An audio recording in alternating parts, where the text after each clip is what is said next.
Hi guys, welcome back again with another video. आज हम लोग एक नया सब्जेक्ट और एक नया यूनिट स्टार्ट करने वाले हैं। इससे पहले हमने ऑर्गेनिक केमिस्ट्री का यूनिट 1 जिसमें हमने बेंजीन एंड इट्स डेरिवेटिव को कंप्लीट कर चुका है। आज हम लोग फार्मास्यूटिकल इंजीनियरिंग का यूनिट 1 स्टार्ट कर रहे हैं। हमारा फर्स्ट टॉपिक है फ्लो ऑफ फ्लूइड। ठीक है, इसमें बेसिकली हम लोग को इंस्ट्रूमेंट्स के बारे में पढ़ना है। हम लोग यूज़ करने वाले हैं फ्लो ऑफ फ्लूइड को मेजर करने के लिए, स्पीड मेजर करने के लिए, उसके बारे में पढ़ना है। लेकिन उसको समझने से पहले हमको कुछ उसके बेसिक प्रिंसिपल्स को समझना होगा कि जिस पे ये काम करते हैं। ठीक है, हम लोग आज का जो टॉपिक होगा, आज के टॉपिक में हम लोग हाइड्रोस्टैटिक्स, हाइड्रोडायनेमिक्स और इसके साथ साथ बर्नौलीज थ्योरम, ये 3 टॉपिक हम लोग कवर करेंगे। उसके बाद हम लोग फिर एक्चुअल इंस्ट्रूमेंट्स की तरफ जाएंगे कि जो हम लोग यूज़ करते हैं। ठीक है, first of all as topic ही देख सकते हैं आप, फ्लो ऑफ फ्लूइड। तो पहला क्वेश्चन होता है कि फ्लूइड होता क्या है। ठीक है, सो फ्लूइड का मतलब होता है कोई भी चीज़ जिस पे अगर फोर्स अप्लाई करने पे, फोर्स अप्लाई कर रहे हैं हम, ठीक है, फोर्स अप्लाई करने पे उस पर डिस्टॉर्शन हो रहा है। ठीक है, उसका शेप जो है वो चेंज हो जा रहा है। जैसे कि वाटर, आपको पता है वाटर फ्लूइड होता है। ठीक है, अगर मैं क्या कर रहा हूँ, वाटर, एक बाल्टी में पानी, उसमें मैं अपना हाथ डाल रहा हूँ, मतलब मैं फोर्स अप्लाई कर रहा हूँ। अगर मैं फोर्स अप्लाई कर रहा हूँ तो क्या पानी का शेप चेंज हुआ? बिल्कुल हुआ, क्योंकि वो मेरा हाथ को एकोमोडेट कर रहा है ना उसमें, तो चेंज हुआ। इसका मतलब जब फोर्स लगा रहे हैं तो उस पर चेंज हो रहा है, शेप पे उसका डिस्टॉर्शन हो रहा है, इस वजह से वो फ्लूइड है। या फिर इन जनरल टर्म हम क्या बोलते हैं, कोई भी चीज़ जो फ्लो करता हो वो भी फ्लूइड है। बेसिकली फ्लूइड 2 होते हैं। क्या क्या है? पहला लिक्विड स्टेट में और दूसरा क्या होता है, गैस के स्टेट में। ये 2 होते हैं फ्लूइड्स। हम लोग को इंजीनियरिंग के पार्ट में हमारा मेन फोकस होगा लिक्विड के ऊपर में, कि हम लोग लिक्विड का फ्लूइड्स को कैसे स्टडी करें, कैसे मेजर करें। ठीक है, सो लिक्विड जो बेसिकली हम फ्लूइड का बात करें, फ्लूइड का 2 पार्ट्स हैं, एक है स्टैटिक्स और एक है डायनेमिक्स। आपको, आई होप आपको दोनों का मतलब पता है। स्टैटिक्स का मतलब होता है स्टेट, कौन सा स्टेट में? रेस्ट, वो मोशन पे नहीं है। अगर ये यहाँ पर ऐसे रखा हुआ है तो ये रेस्ट है। बेसिकली अगर हम इसका स्टडी कर रहे हैं तो यह है स्टैटिक्स। और डायनेमिक्स का मतलब जो मूवमेंट है। ठीक है, अगर फ्लूइड का मोशन हो रहा है उसी को हम फ्लो बोलते हैं। ठीक है, तो डायनेमिक्स किसके लिए है? मोशन और फ्लो के लिए, और स्टैटिक्स रेस्ट पोजीशन के लिए। अब चलिए मैं आपको एग्जांपल देता हूँ। आप लोग के घर में ऊपर में टंकी होता है ना, यह है टंकी, इसमें भरा हुआ है पानी। ठीक है, यहाँ से पाइप लगा हुआ है और आपके किचन में टैप के थ्रू आपको पानी मिलता है। ऐसे ही कुछ होता है। ऊपर में टंकी है, नीचे में आपका किचन में नल है और यहाँ से आपको टैप के थ्रू मिलेगा पानी। ये क्या है? ये है हाइड्रोस्टैटिक्स। क्योंकि ये जो वाटर है यहाँ पर स्टेट फ्लो तो नहीं कर रहा, फ्लो यहाँ कर रहा है, ठीक है, उस चीज़ को मानता हूँ, लेकिन इस पोजीशन पे क्या है, यहाँ पर फ्लो हो रहा है? नहीं, अभी ये बंद है, कोई फ्लो नहीं हो रहा है। ये है स्टैटिक्स। डायनेमिक्स का मतलब क्या है? जो रिवर है, रिवर में वाटर फ्लो कर रहा है, कंटिन्यूस मोशन में है ये है हाइड्रोडायनेमिक्स। ठीक है, जब हम फ्लो का स्टडी करते हैं, वाटर मूवमेंट में, रिवर का स्टडी कर रहे हैं, वाटर मोशन में, या फिर पाइप में अगर वाटर फ्लो कर रहा है उसका स्टडी करते हैं, तो वो डायनेमिक्स के अंदर आ जाएगा। अगर कोई चीज़ फ्लो नहीं कर रहा है, वो बिल्कुल एक जहाँ पर है उसी जगह पे रखा हुआ है, तो वो किसके अंदर आएगा? वो स्टैटिक्स के अंदर में। स्टैटिक्स के अंदर देखो, मैं आपको पहले से फॉर्मूला बता दे रहा हूँ कि इसका क्या इंपॉर्टेंस है। यहाँ पर हम लोग प्रेशर के बारे में पढ़ते हैं। ठीक है, स्टैटिक्स में क्या पढ़ेंगे? प्रेशर, और उसका फॉर्मूला होता है रो जी एच। इसका डेरिवेशन अभी हम लोग देखेंगे, लेकिन आप लिख लीजिए कि हम लोग स्टैटिक्स में किसका स्टडी कर रहे हैं? प्रेशर का। और प्रेशर का फॉर्मूला क्या होता है? रो जी एच। रो का मतलब होता है डेंसिटी, जी ग्रेविटी और हाइट, एच का मतलब होता है हाइट। कहाँ से? ग्राउंड से। एच का मतलब है हाइट, ग्राउंड से। ठीक है, सेकेंड है डायनेमिक्स। डायनेमिक्स में हम लोग पढ़ते हैं रेनॉल्ड्स नंबर के बारे में। आपने सुना, आई होप आपने सुना होगा, रेनॉल्ड्स नंबर एन से रिप्रेजेंट करते हैं। ये सब सुना है? टर्बुलेंट फ्लो है ना, laminar flow, critical zone flow, ये सब आएगा डायनेमिक्स के अंदर में, जहाँ पर हम लोग रेनॉल्ड्स नंबर के बारे में पढ़ेंगे। ठीक है, इतना आप नोट डाउन कर लीजिए। अब हम लोग आ गए हैं फ्लूइड के स्टैटिक डिपार्टमेंट। यहाँ पर हम लोग पढ़ेंगे स्टैटिक्स के बारे में। ठीक है, जिसको हम लोग हाइड्रोस्टैटिक्स भी बोलते हैं। अब देखिए इसमें क्या हो रहा है। ये एक कंटेनर है, कंटेनर में हमने 2 जगह छेद किया, एक ऊपर और एक नीचे। ये कॉमन सा चीज़ है कि जो ऊपर में है उसका पानी धीरे धीरे जाएगा, थोड़ा कम दूरी तक जाएगा, और नीचे वाला थोड़ा ज़्यादा तेज़ी से जाएगा। क्यों? ये होता है प्रेशर डिफरेंस की वजह से। ठीक है, चलिए अब यहाँ पर हम लोग डेरिवेशन देखते हैं कि प्रेशर को हमें डिराइव कैसे करना है। आपको पहले से ही पता है प्रेशर क्या होता है? Pressure is equals to force by area, यही होता है। चलिए अब इस डायग्राम पे देखिए, हम लोग बात कर रहे हैं इस वाले पार्ट का। ठीक है, इस पार्ट में, इस लेवल में जो पानी यहाँ से निकल रहा है, इस लेवल में कितना पानी इसके ऊपर है? इतना पानी है। तो बेसिकली जो इसका वेट है वही तो फोर्स है ना। तो फोर्स को हम कैसे लिख सकते हैं? ऐसे लिखते हैं, एम ए करके, मास इंटू एक्सेलरेशन फोर्स।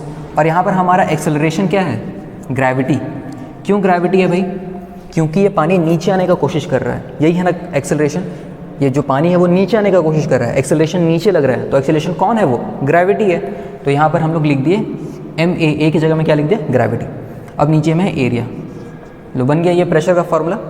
लेकिन होता ये है कि जब हम लोग वाटर का बात करते हैं तो वाटर में हम लोग हमेशा पानी को तौल तो नहीं सकते ना किलो में कि 1 किलो पानी है, 2 किलो पानी है। क्या कर सकते हैं हम उसके लिए, वॉल्यूम मेजर कर सकते हैं। और कौन सा चीज़ है जो लिक्विड के लिए सेम होता है, वो होता है डेंसिटी। तो हमको कुछ ऐसा करना होगा कि ये मास को हमको वॉल्यूम और डेंसिटी के फॉर्म में चेंज करना होगा। और आपको पता है डेंसिटी का फॉर्मूला क्या होता है, बताइए क्या होता है डेंसिटी का फॉर्मूला।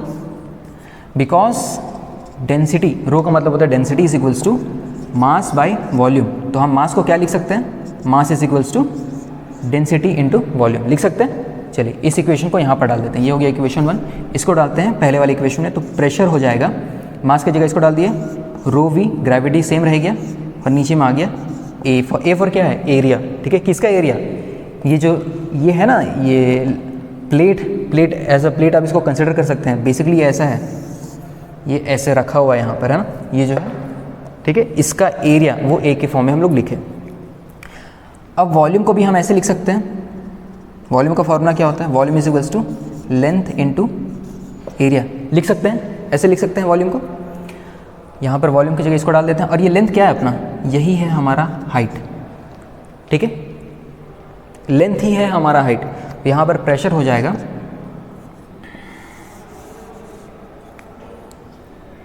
रो रह गया, और यहाँ पर आ गया HAG डिवाइडेड बाय A, ये कैंसिल हो गया, और ये प्रेशर का फाइनली फार्मूला आ गया रो GH। यह है प्रेशर का फाइनल फार्मूला जो कि होता है रो GH। H का मतलब क्या है, अच्छा इन दो पॉइंट पे देखिए किसका प्रेशर ज़्यादा है, इसका ज़्यादा है प्रेशर, P1 इसको P2 मान लेते हैं, P1 का प्रेशर ज़्यादा है और P2 का प्रेशर कम है, यही है ना।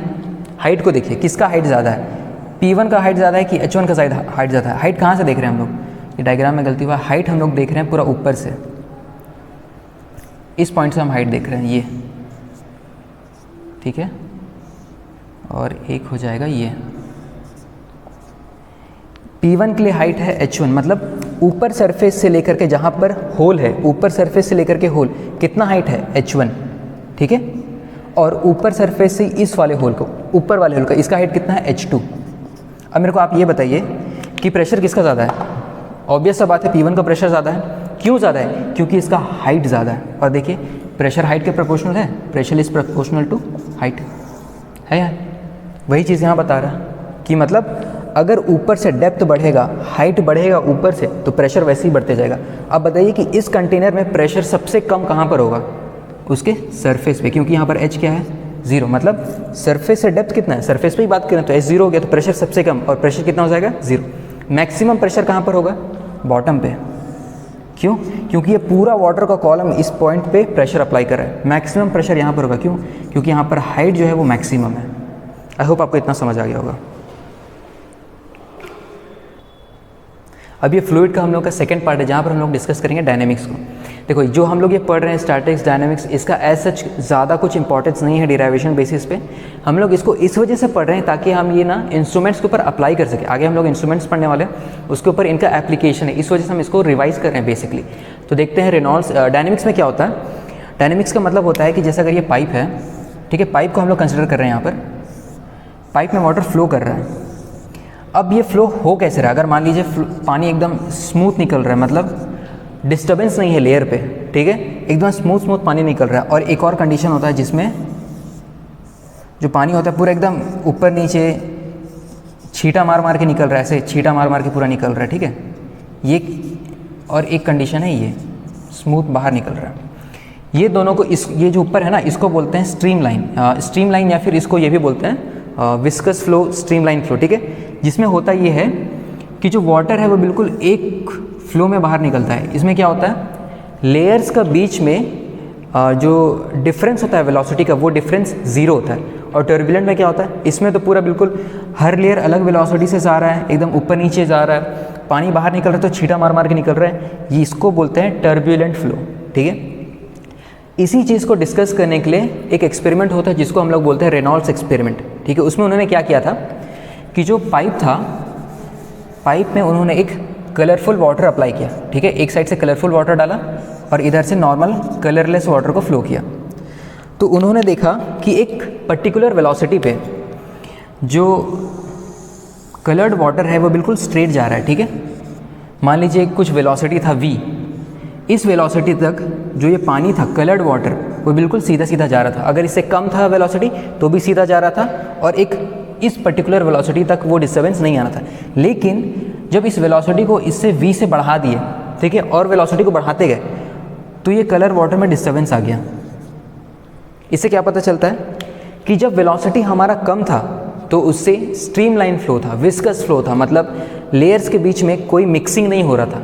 लेकिन जब हम वेलोसिटी को बढ़ा दिए एक पर्टिकुलर वेलोसिटी के बाद और एक्सीड कर दिए तो उससे टर्बुलेंट फ्लो हो गया, लेयर्स के बीच में मिक्सिंग होना स्टार्ट हो गया। इसी चीज़ को उन्होंने नंबर्स के फॉर्म पे रिप्रेजेंट किया। उन्होंने क्या बताया, अच्छा इस फॉर्मूला को पहले आप देख लीजिए। इस फॉर्मूला में ये है रो तो हमारा डेंसिटी हो गया, ठीक है, वी वेलोसिटी, किसका वेलोसिटी, फ्लूइड का वेलोसिटी, वो किस वेलोसिटी से जा रहा है। डी क्या है, ये पाइप का डायमीटर, जिस पाइप में उन्होंने एक्सपेरिमेंट किया था उसका डायमीटर, और आखिरी पे है ये इटा, इस इटा बोलते हैं, इसका मतलब क्या होता है, या फिर म्यू, ये है विस्कोसिटी, ठीक है, ये है विस्कोसिटी। अच्छा एक और चीज़, विस्कोसिटी और डेंसिटी दो अलग अलग चीज़ को आप इसको रिलेट मत करिए, ठीक है। इस बेसिस पे रेनॉल्ड्स नंबर का फॉर्मुलेशन हुआ है।